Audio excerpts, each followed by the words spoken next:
Bien le bonsoir les Blaugrana, ça va ou quoi les phénomènes? On se retrouve pour une petite vidéo actualité, c'est officiel, Jules Koundé prolonge et dans la foulée, l'agent de Frenkie de Jong a lui-même déclaré que c'était bouclé. Je sais que ça fait 20 fois que c'est bouclé, mais écoutez, cette fois-ci c'est l'agent et s'il vous plaît, le nouvel agent et non plus le Ali Dursun de l'époque. Là c'est le nouvel agent qui a parlé. Les Blaugrana, on va pas trop tergiverser pour l'intro et on rentre dans le vif du sujet. Deco n'est plus au Brésil, il a décidé de reprendre le travail. Ouais quand même, Deco a rencontré les agents de Marc Bernal pour confirmer la confiance et l'engagement du club à son égard. Son renouvellement de contrat a été convenu et sera annoncé prochainement. Le club tentera de lui donner un numéro d'équipe première lorsque les dossiers le permettront. Même Bernal, on n'arrive pas à lui donner un numéro d'équipe. Même Koundé, lorsqu'il a renouvelé, il a précisé dans son renouvellement « Je suis heureux si mon renouvellement permet d'inscrire des joueurs ». Même Koundé, son renouvellement, il est lié à quelques inscriptions. Bon, il n'a pas cité de nom fixe parce que j'ai vu certains curieux nous dire « Oui, nous avons inscrit qui grâce au renouvellement de Koundé ?» On n'a pas de nom particulier, mais c'est tout le problème en fait en globalité qu'il faut prendre et le renouvellement de Koundé a sûrement permis, je sais pas, de fractionner les salaires ou peut-être ils le payent pas, ils font crédit, je sais pas ce que ça a permis de faire, mais en tout cas ça a servi pour assouplir le fair play financier. On a tellement de soucis sur tellement de dossiers que je savais même pas que Bernal n'avait pas de numéro avec l'équipe première lorsque la situation le permettra.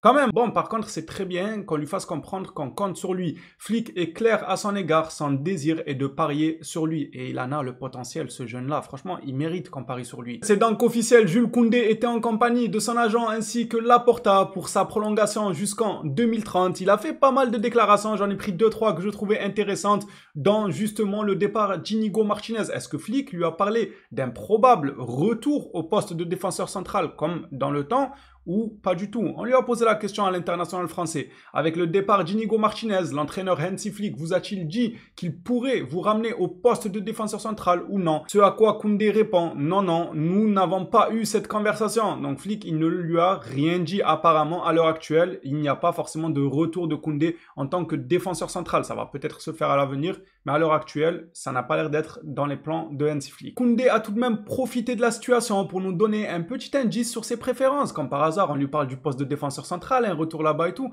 L'international français a confirmé aujourd'hui qu'il a appris à se sentir à l'aise au poste de défenseur droit et que maintenant il se plaît plutôt bien à ce poste-là. Lisant ça ensemble, Jules Koundé déclare « Je me sens de plus en plus à l'aise au poste d'arrière droit. Je suis très heureux à ce poste. Tout dépend de ce que veut le coach. » En tant que professionnel, il laisse évidemment l'ouverture sur le fait d'être repositionné en défense centrale. De toute façon, Jules Koundé, c'est un professionnel, on le sait. Même si Flick il venait à le remettre défense centrale, peut-être ça va le saouler. Il va bouder un peu, il va nous faire la tête énervée comme il sait faire de temps en temps. Et après, il va s'acclimater, il va repartir de l'avant. C'est un bosseur. C'est un très bon professionnel. Évidemment que le joueur n'a pas pu échapper à la question du Ballon d'Or. Et lui, il est dans une position délicate. International français, l'ami de Dembélé. Il joue en Espagne, à Barcelone, plus précisément directement avec Lamine Yamal.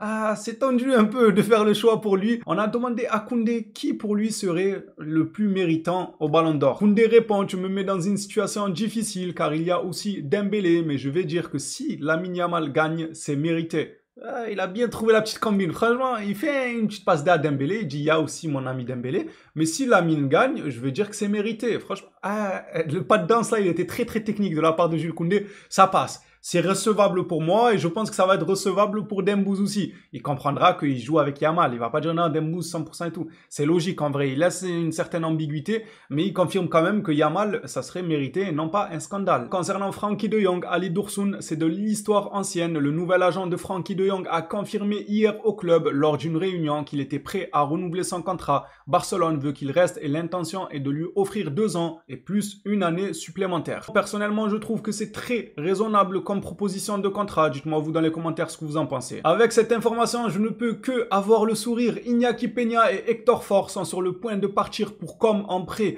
Mais quelle merveilleuse nouvelle. Bon, Peña, c'est vrai qu'il devait partir, mais on va dire que je n'ai rien vis-à-vis de lui, qui parte, qui s'amuse, on verra comment ça se passe en prêt, tout ça. Mais Hector Fort, je suis trop content qu'il parte, les gars, vraiment, je suis le plus heureux. Vous savez pourquoi?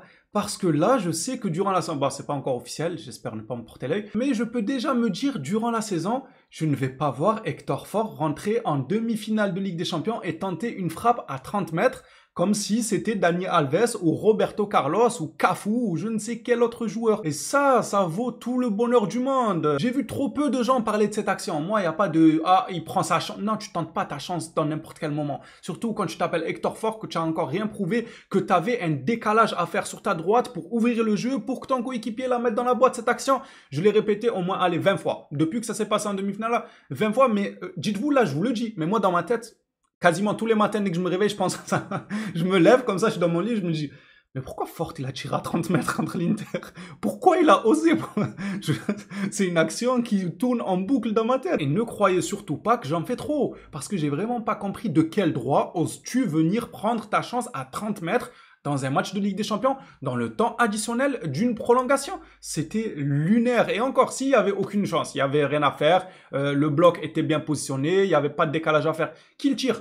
C'est pas grave, c'est une tentative comme une autre. Mais là, le jeu était devant lui, il était sur sa droite, le jeu était dans la boîte avec un centre pour apporter le danger, un penalty, un accrochage, un but de la tête, un but contre 5 ans, des extraterrestres qui atterrissent sur le point de penalty, qui volent le ballon, le match il est annulé. Je sais pas, il aurait pu tout provoquer en fait, l'apocalypse.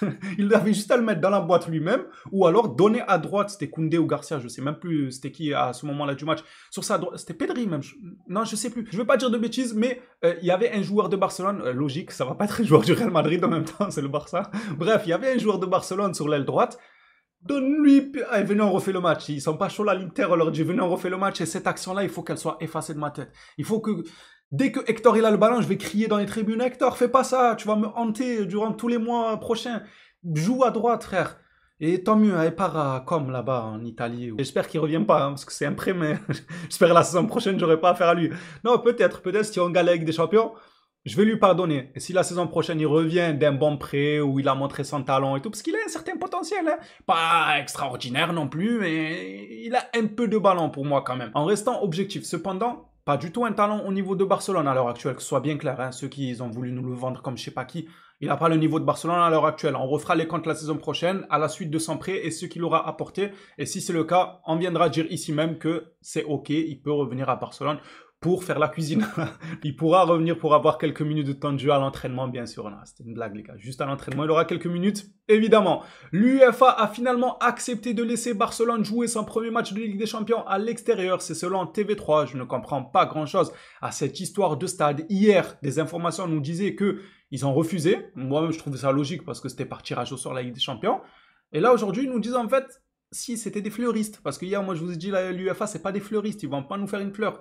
En fait, si, au final, j'ai parlé trop vite, c'est des fleuristes. Ils ont offert carrément un bouquet de fleurs à Laporta pour le sauver de ce désastre vis-à-vis du stade. Oh, je comprends plus rien. Apparemment, on va jouer le match contre Valence dans le stade de Girona. Venez, on fait un futsal. Moi, je l'ai dit dès le début. Quand on avait des soucis, là, quand on voyait les toilettes et le parking sont prêts, venez, on fait un futsal. 10 € par personne. Je pense qu'ils ont les moyens de se les payer. Laporta, il loue un petit futsal avec les petites boissons, là. Vous savez, pour ceux qui sont déjà allés au futsal, les 4 boissons ou 3 boissons, je sais même pas combien ils en donnent, la grenadine.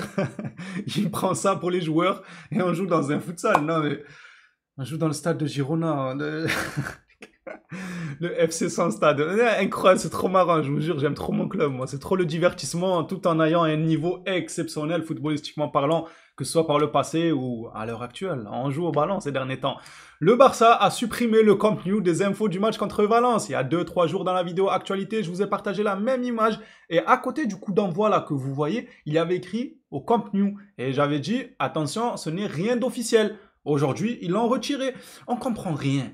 Franchement, je ne comprends rien. Ils mettent, ils enlèvent, ils disent, ils font pas. Pourquoi parler en fait? Pourquoi mettre au Camp Nou? Genre là, le match Barça-Valence. Est-ce que c'était obligatoire de mettre Camp Nou? Je pense pas, vu que là, ils l'ont enlevé. Ça veut dire qu'ils pouvaient ne pas le mettre. Alors pourquoi ils l'ont mis?